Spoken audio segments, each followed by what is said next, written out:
Hello, conversationist. It's good to have you back. Yes.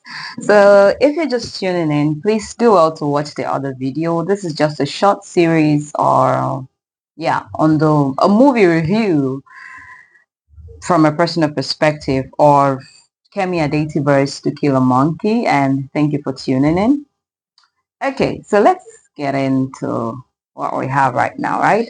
So this particular part two of the review, I title it The Dark Side of Scamming. You know, it's interesting, coincidental, yeah, I'd call it that, to realize that I think that was about a month ago or 2 months ago. I shared I did a series on scamming around the streets of Cameroon, Boya precisely. I know it's everywhere. People scam all over the world.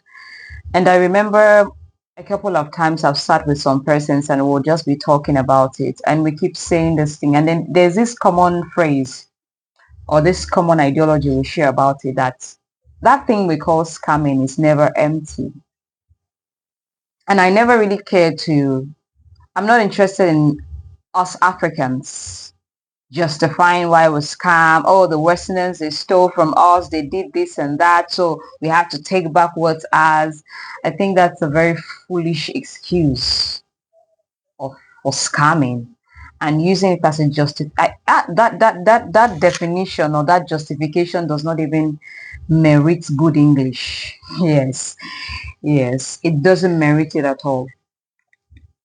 Then I move from there and I have conversations with other people, not necessarily directly, but when people share their ideas or give you one or two, uh, you know, they're talking and you get to chip in indirect ways, or they ask you, or they're just conversing and you hear them. You see how their heart's posture is, not necessarily just the posture. You see how they reason and how easy it is for them to compromise and then use words to sugarcoat just to ward off the guilt. I mean, people, especially those who are not into it, but they are benefiting from people whom they know they do it. That shows you that if they had the opportunity to, or if they had ways in which they could modernize things like that, they would. Call it scamming, call it Yahoo Yahoo, call it 419, 4110, 418 days. There's nothing honorable about it. I don't think it's honorable, and I stand by it any day, any time. There's nothing honorable about it. Now back to the movie, Efe. Efemini. I hope I got the pronunciation correct. Yes. He's desperate. Remember, he has undergone an unending cycle of suffering when the movie begins. Now he's so desperate and he gets to he coincidentally he meets with his all-time schoolmate, not necessarily friend, because he's way older than Obos, right? Obos, the gra guy, the Dawn. If you know what I mean, if you watch the movie, if you haven't, you might want to go check it out.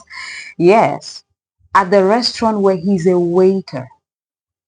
I'm talking about a man over 40, a waiter. It's not just that he's a waiter. If those being a waiter could pay his bills, was sufficient enough to sustain his family, good and fine, but it's not. Dude's salary is 50,000 franc. No, 50,000 naira, sorry. 50,000 naira, like, if I didn't get the figures correctly, then I don't think it's more than 60,000. And then I'm shocked to see so many old people working there, elderly people, somebody, I think there was a character who was older than him, working there as well, carrying crates here and there. And he meets Obos. Because of something good he did for him, saving his life, Obos takes him in and he says, Obos, show me the way. Show me the way. Obos takes him to his office, right? And then takes him to the inner court. A place that is regarded to be selling his spare parts, but spare parts is just in disguise. It's actually, that spare part is actually used as the pathway to launder his money. I mean, people who scam, do drugs, they know those words very well. Yeah, we're learning from you some vocabulary that we don't need in a normal world. But in an abnormal world, money laundering is is a thing. Yes. And when he gets into this secret room, I am shocked. I'm amazed. Like, okay, at this point, like, okay, how exactly did Adetiba come up with these scenes? Because she's literally the writer, producer, director of that film, her film. Oh, boss. There's a guy tapping. All of them are tapping on computers. Young people tapping on computers.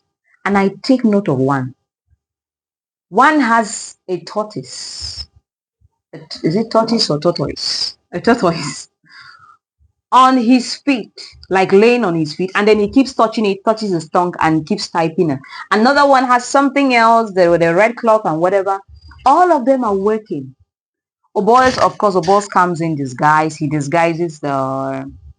I don't remember if it was disguised, but that's not the main point. And it just took me back to the video I shared. It took me back to the stories we hear. It took me back to the realities we see and how we aid our brothers, our sons, our children. Like you just turn a blind eye. You say, you might want to say, oh, he did not kill anybody. He just duped somebody. He just took his own cut. He's taking what is rightfully his by force. Really? Does it not scare you? I don't know.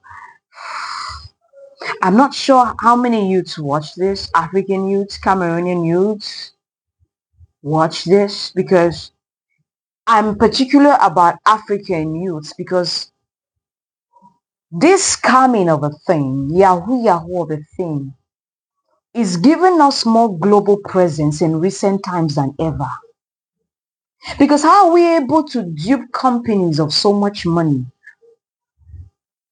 Companies abroad, millions of dollars every day. Life is spiritual. That scene, it shook me. Did it shake you? Did it move you? Did it make you reflect like, okay, what am I doing? Okay, what is my neighbor doing?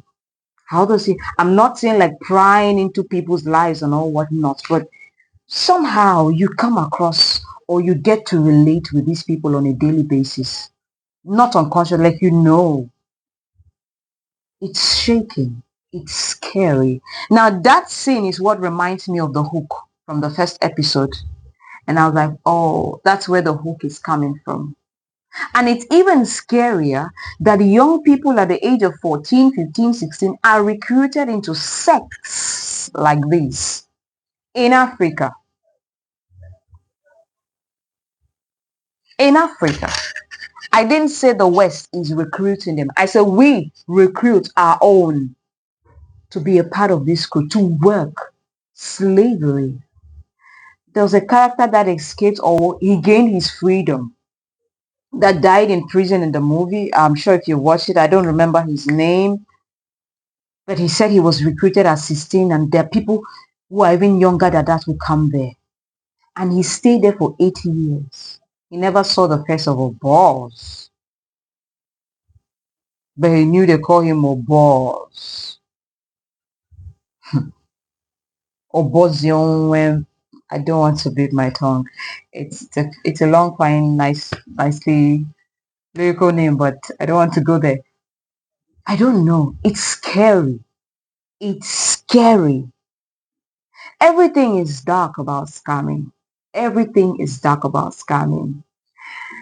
I don't know if this particular part 2 review has come out the way I had intended for it to. Regardless of that, or what my thoughts may be on that, and I'll still appreciate your comments. Remember to keep them as respectful as always. I'll see you shortly.